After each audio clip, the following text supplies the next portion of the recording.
Today's guest, Sabrina Kosse.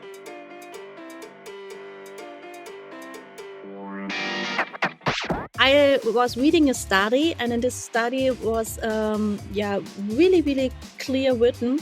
In 6 years, in 2030, our skills, 65% of our working skill will be not useful anymore, right? So I have at least 6 year time to change my skills. Otherwise, 65% of my percentage of my skills and also the skills of my teams will not longer useful, right? And that was for me like, oh my gosh, that's not so much time. So I must start immediately, maybe now, right? And therefore it's for me like, okay, let the CDO and the CPO doing the technical stuff, but I must looking, okay, how I can bring the right mindset, the right innovation, openness, and also the openness from people that they are ready to make this change in the company, right? Because humans are normally in this position that they say, change sounds nice, but maybe the other can go first. Right? So that is a little bit the human behavior normally that they say. How do you drive that as a people and organizational leader? Yeah.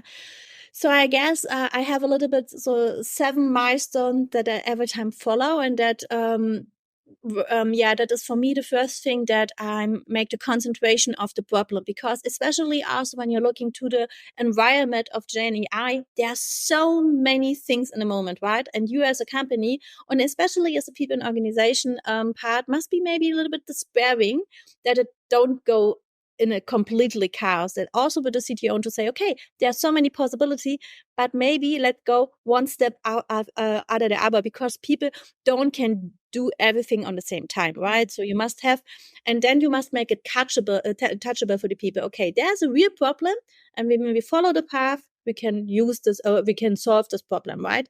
And that is so for me the first step, to say, okay, find a problem what you want to solve, and make it touchable or catchable for the people, that they really see the value of using the new tool, the new process, and that they also see, okay, it costs maybe a little bit more time now, but it will have an effect, right? So it's to make it more visible.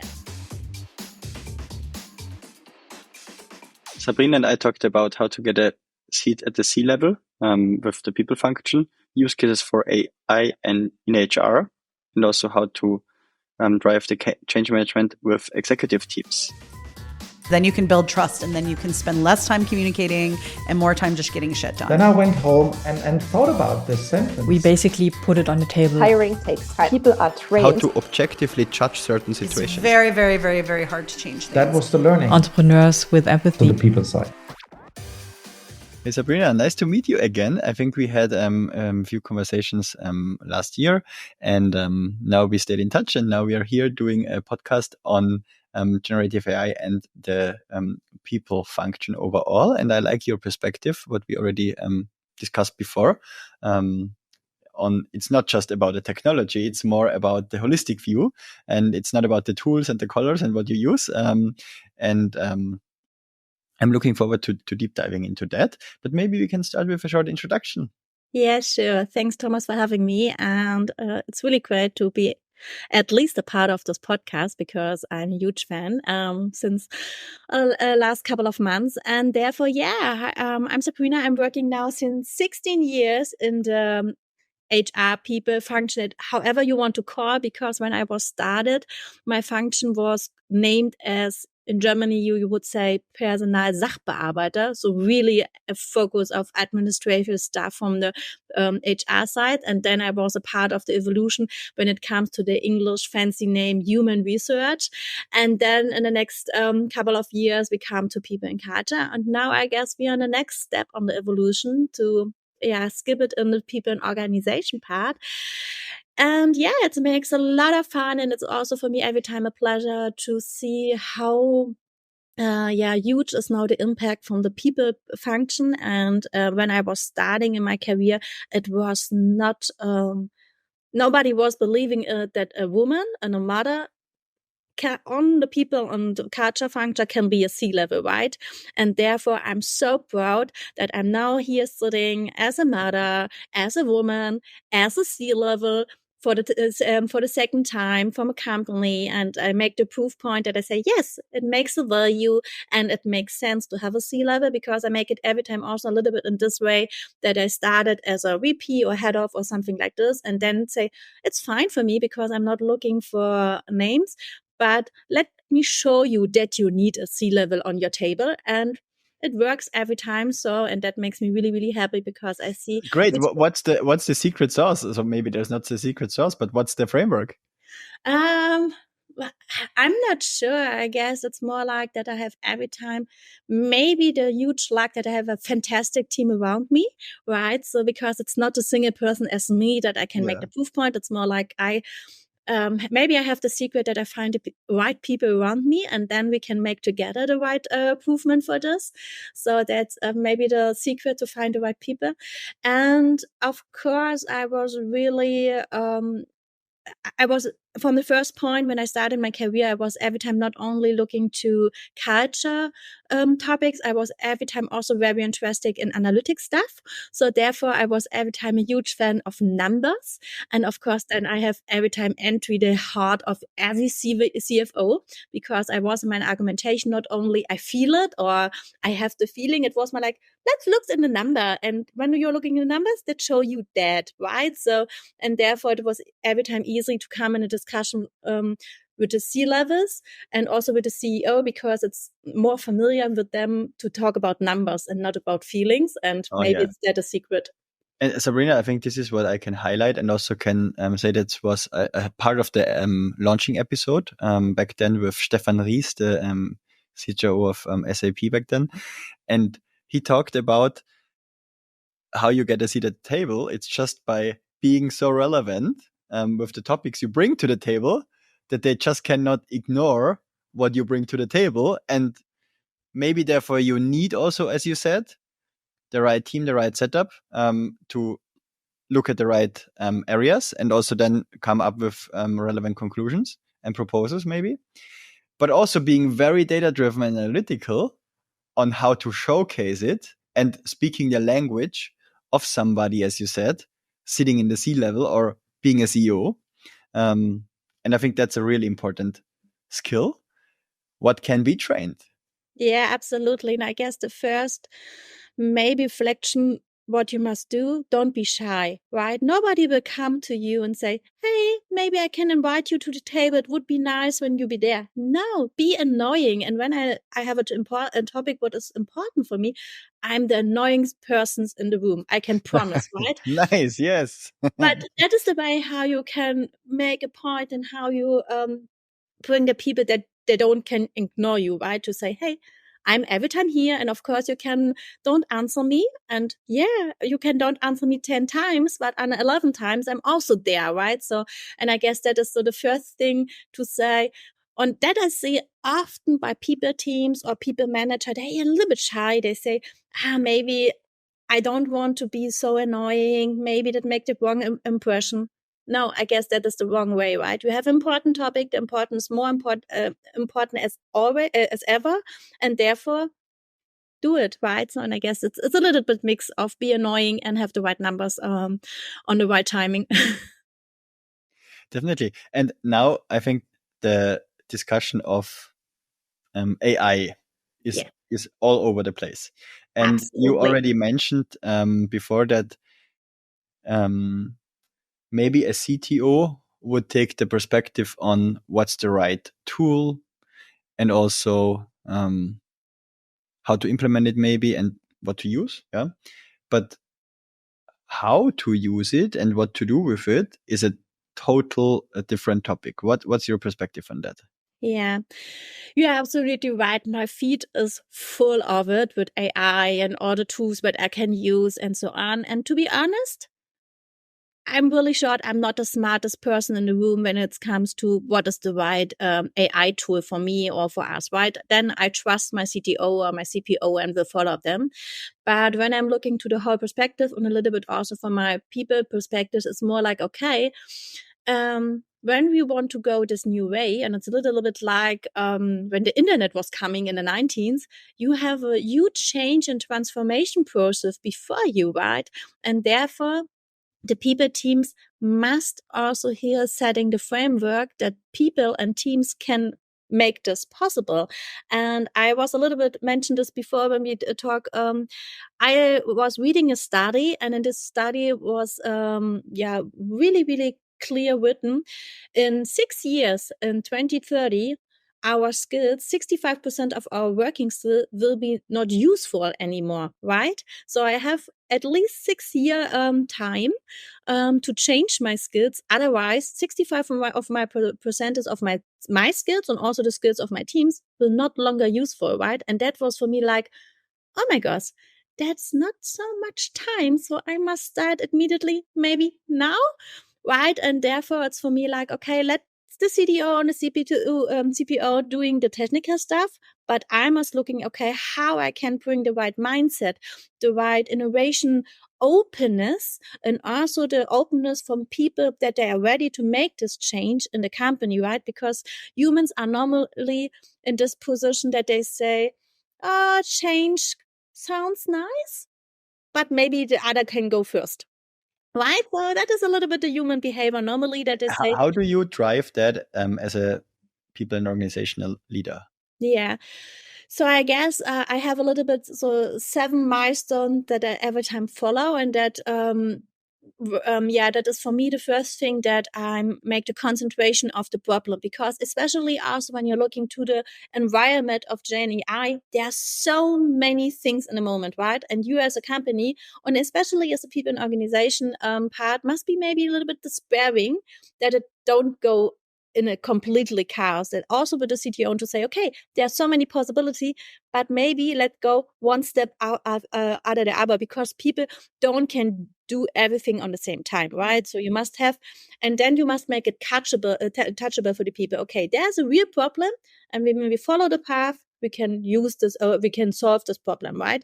And that is so for me the first step to say, okay, find a problem, what you want to solve, and make it touchable or catchable for the people, that they really see the value of using the new tool, the new process, and that they also see, okay, it costs maybe a little bit more time now, but it will have an effect, right? So to make it more visible. And then, of course, for me, so the second thing is communication, also to make really, really clear in the company why you are making this now, right? Also to take a little bit the fear of the people, because I heard also a lot of discussions. So yeah, maybe when I now support this new Gen I topic, then maybe I lose my job because nobody needs me. And I read an article from Klarna that they make 700 people losing their job because they have now a Gen I customer support or something like this, right?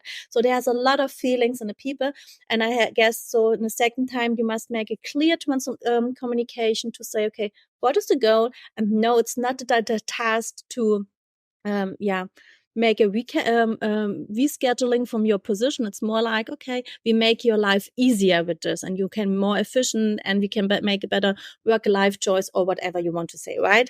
Yes, and this is also, I think, generally what I saw as the biggest, I would say, trend maybe for this year, that it's not about something AI implementing technology or leveraging technology. It's more about how to understand where to leverage it, and also testing it, and then maybe piloting it and rolling it out, and making sure that the tests are successful and focused enough that you then really can leverage and use it. And I think a lot of people are just using the buzzword and are just saying it, but not doing something. And I think if you really want to be one of the fast movers there, and having a first mover advantage or early adopter advantage, then it's now the time, as you said, to focus on maybe one single process step, and then from different angles test on how could we leverage technology there, and what does it mean then in terms of implication on our behavior or day job, and then making sure that we make this change or implement it and really use it. Absolutely. And there are also really good best practice examples that we can look in the market, right? Because I was talking with somebody from Manpower, and I was that was for me the perfect example, because they use now for the recruiting process Gen AI, and that don't mean they need less recruiter, but they can focus more on the quality tasks, right? So they have Gen AI to make a recap from the CV, and then they make maybe a shortcut or a summary out of that, and it goes automatically. Before they used 2 hours for do this, right? And now the recruiter have more time to talk with the customer and with the candidates to go deeper what they need, what is the expectation, to prepare them better for the talks. And they see what they're using from the Gen AI. They have the same amount of recruiter, but they have more hirings, right? And they are faster. And that is doch the fantastic thing for how you can use it without the fear to lose your job, right? And therefore focus on one thing. And I guess Manpower made it really, really smart to say, okay, we look on one process. That means the CV scheduling and to reading and make the summary. Then we try it, we look how it works, and then we can go the next steps, right? And therefore, exactly what you say, it's step by step. In case you like my show, please subscribe. I would really appreciate it. And what do you use it internally for? So in the moment of test it. Yeah. So we are also now a little bit in the testing phase. So of course, ChatGPT is our everyday best friend, because that it has an easy access, and you has a environment where you can try out really, really simple, and you can try out by yourself, right? So that makes it a little bit easier. And also, you don't must be shy, because nobody can see when you make a mistake or when you use a wrong prompt. But we really, really talk obviously and openly in our company about it, right? We also have a AI initiative where we sharing knowledge, where we have milestones trainings about it, also in different levels, because also when you're looking in your company and your team, you will have people from by nature, they are really interesting in technology things, and they have other starting point in their knowledge, right? They know the difference between Gen AI and AI, between machine learning and all the stuff, right? That they can talk to you 1 hour about it. And then you have the people they have never heard about before, and they say, what? There's a difference between AI and Gen AI? I don't know why, right? And therefore, we have now in the moment also different trainings about it to look, okay, how we can take the people on different points they are standing, that all have the same knowledge and all have the same understanding. So we started about, okay, let's use it, let's try it.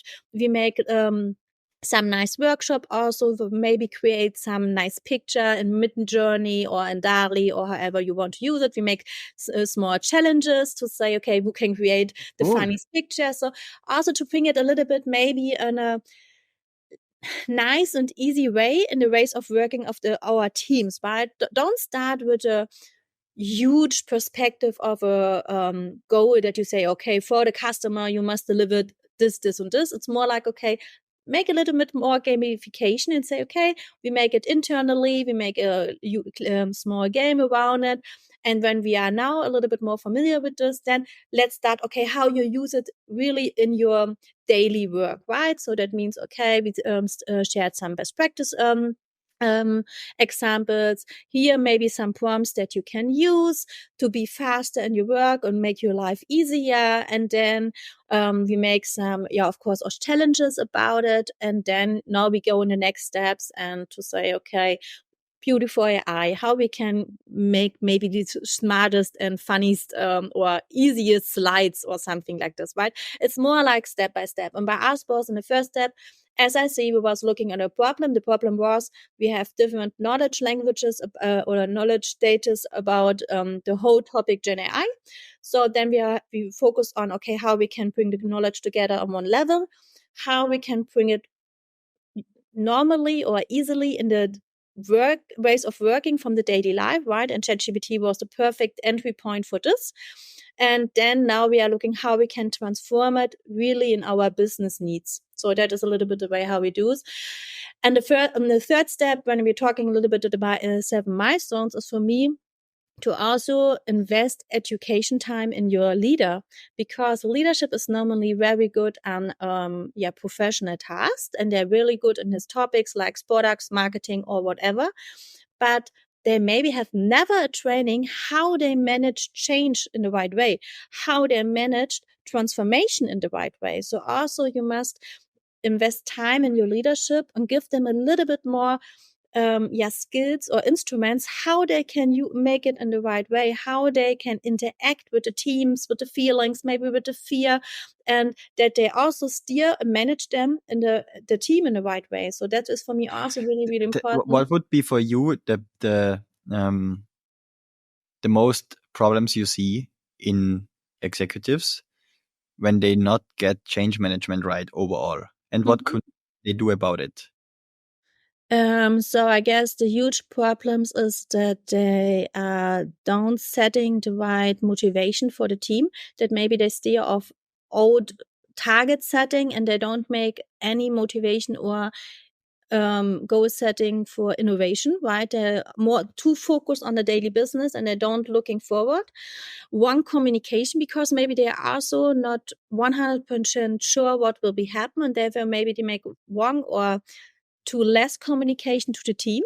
That is also a huge problem. And then maybe they're looking for the right skills, because also what I see often, especially when we're looking for hiring manager, they are so focused on professional skills and they forgot about the soft skills, right? And therefore, for me, it's also that the leader must have a little bit the view in the future. Okay, not what I need those skills now. What is more the skill set what I need in 1 year or 2 years? Because professional skills, we both know this, right? You can learn, but if you are open for change, if you are open for innovation, if you are motivated to be every time go a little bit the extra mile, it's nothing what you can learn. And therefore also the leaders must learn how they can find the right skill set around in a team, and also that you have a mixed team, right? That you not only have the same skill set and so on.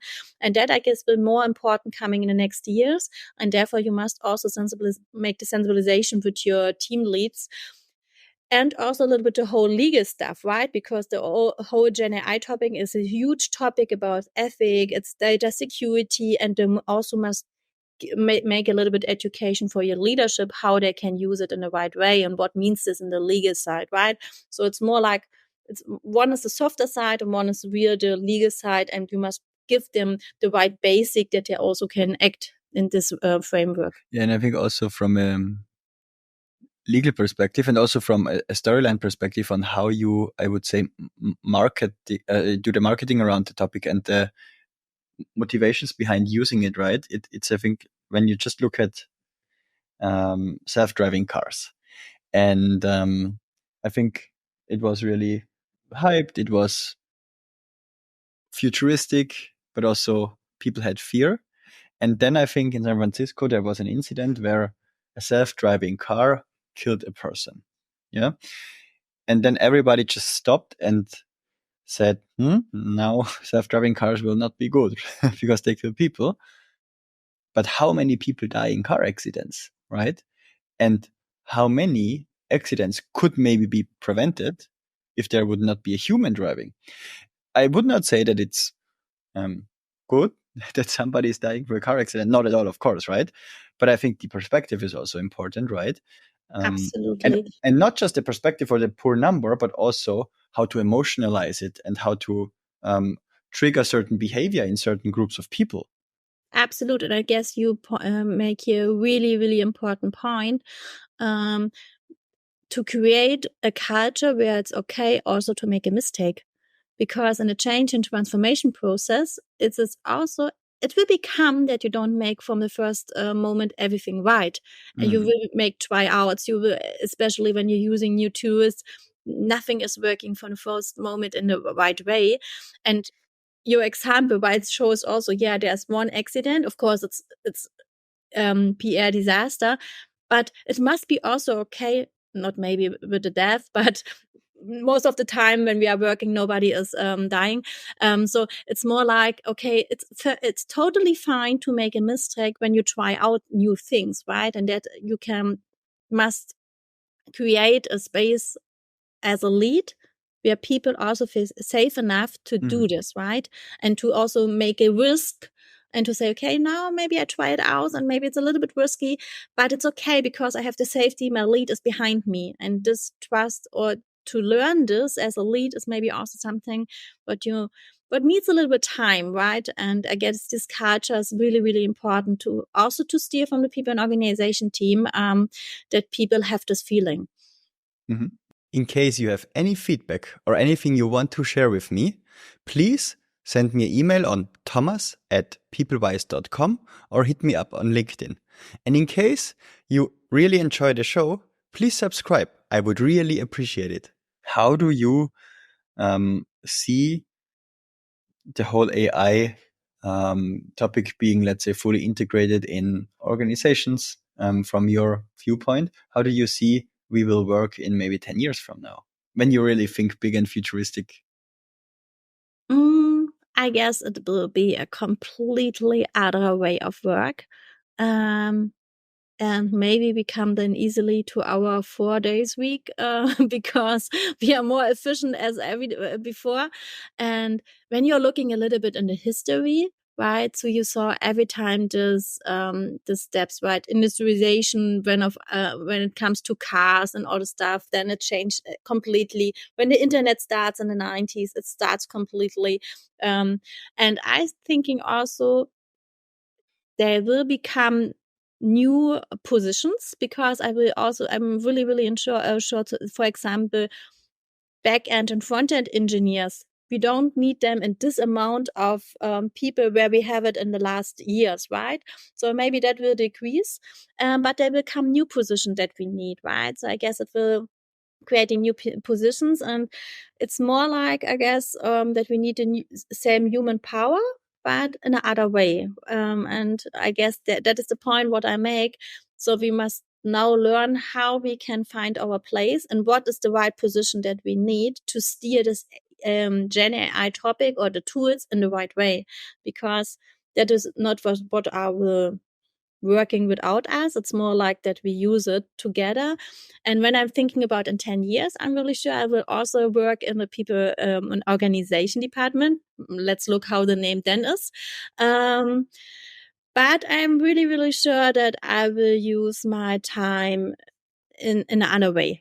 So no, I'm maybe sitting the whole day, 90% on the laptop in meetings and or looking in Excel sheets and so on. And I guess that is not the way how it will Maybe work. there's a hologram in front of you. Yes, maybe. And you're That would sitting be with everybody fantastic. at this nice dinner table, because I'm currently at a hotel in Vienna, and I said I need a room for podcasting, and they just gave me the fanciest dinner location. So And I we was maybe could do it in person here than as a hologram. absolutely. I was thinking the whole time it's a Google background. No, it's real. That looks fantastic. Yeah, so maybe you can go directly after the podcast to the dinner. Yeah. So Okay. I'm not really sure, because 10 years is such a long time, right? So I can say what I do in 2 years. I guess now, and that is, I guess, the most reflection what we must do now, that nothing is safe. Also, you can say what you will do in the next 10 years. You can say what I will do this year and what is my focus and my strategy for this year. But I'm really, really sure we must change our goals from year to year. And it's not possible to make a 5 or 10 year plan, because there will happen so much in the next 10 years, right? Yeah. So yeah, hologram, maybe it's the way. I think that a lot of that the complexity of jobs will definitely increase, because we will be way more capable in doing simple stuff, what maybe previously took years of experience or training in a certain field. Like, let's just take planning. It's so difficult to create a headcount plan. Yes. And a lot of companies, like, you can name the top companies like Google, Meta, whatever, who are associated with outstanding talent acquisition and people stuff. But you can also take an early stage startup. They all don't get it right, with the headcount planning. Maybe from a framework perspective, there are sophistications, but ultimately there is something unforeseen happening. You need to react, and you need to react now. Yeah. So I think that will never be really solved, to be honest, unless you can really predict the future.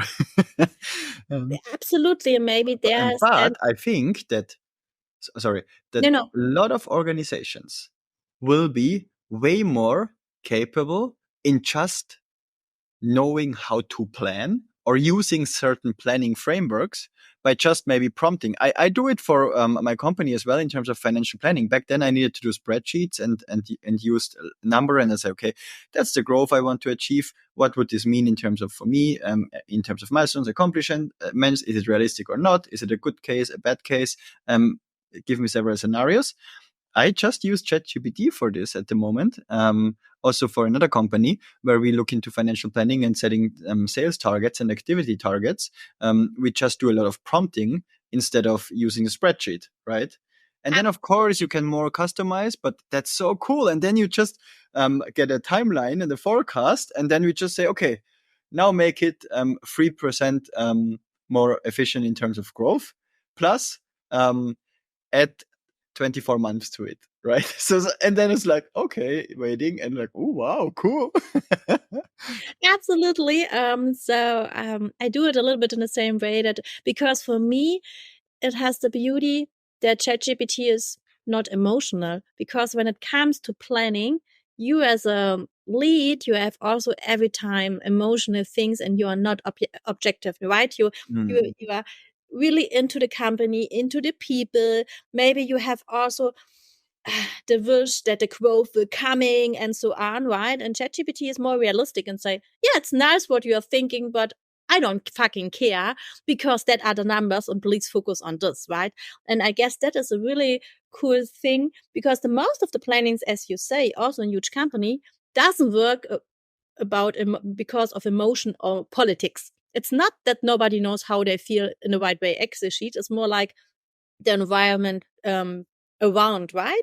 And therefore, that absolutely, I guess that will be coming, and that then we say, okay, yeah, maybe they're more objective and I can follow them, and they took around all the emotions and only looking on the numbers, and that is often what I'm missing in this discussion, right? And therefore it's a huge advantage. And I'm totally agree when you say our jobs will become more complex. I guess we will have also other speed, right? Because we will be more efficient and we can solve other problems. And I guess also how we use or we solve tasks, because normally when I'm looking a little bit in my background, you are every time the smartest in the room when you have the huge knowledge, right? So because when I'm old, right? When I was going into school, I was reading in books, and then in my last couple of years in school, Google was coming, and that was the whole shit. But when you are now looking, the people now they're in school, they use ChatGPT, right? They don't looking, okay, how I can learn it in a book or something like this. But they learn other skills, right? They learn how they make the right searching for this, how to make the prompt. They don't need the knowledge. And I guess that will also be changed, right? You must be the smartest in the room. You must know how you can find the information in the smartest way. And that is a little bit other scope what you need on skill set. And I guess that will also make a huge impact in our work. Cool. Thanks, Sabrina. I think that's great final words, and we are right on time. And it was really a pleasure to talk to you. Thanks a lot for having me, and looking for the next time.